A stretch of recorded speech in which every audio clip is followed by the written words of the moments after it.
I'm standing among the ruins of ancient Corinth. This large and influential city was a center of religion, culture, and trade.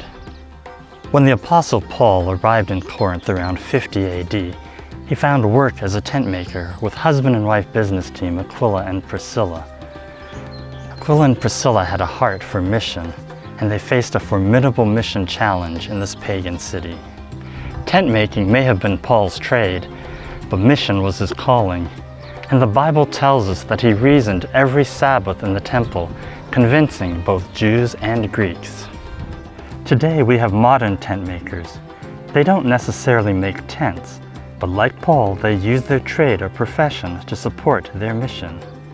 They are missionaries, but they don't get a salary from the church. They find their own jobs in the marketplace, and their salary comes from their employers.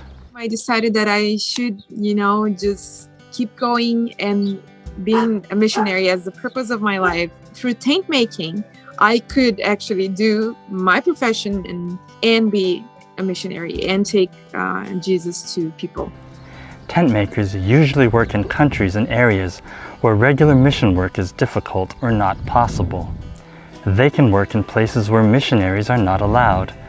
They follow Christ's method of ministry, mingling, showing sympathy, ministering to needs, and winning confidence so that they can then bid people to follow Jesus. So in this case, as a tent maker, I said I'm a teacher. It doesn't have to involve passing out literature because that will quickly get you exported out of the country.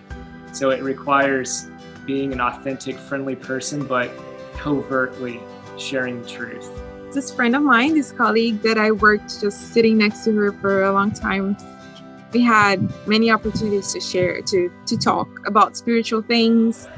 She had never had any contact with Christianity or anything different there than her religion.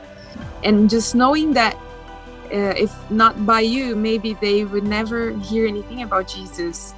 Adventist Mission's Global Mission Initiative helps local fields support tent makers by providing training and materials.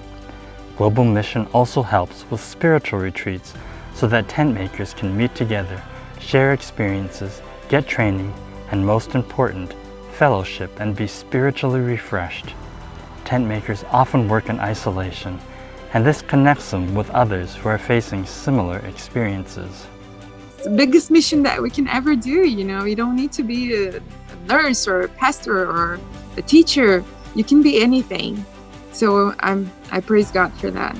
If you're feeling God's calling to become a tent maker, and you have a job that could get you work in a veiled country or city, visit our website for more information. We don't need anyone to call us except for Jesus. So just go for it. Share your faith where you are now, and if God calls you to reach the unreached in the 1040 window in the Middle East, North Africa region, go for it. God will take care of you.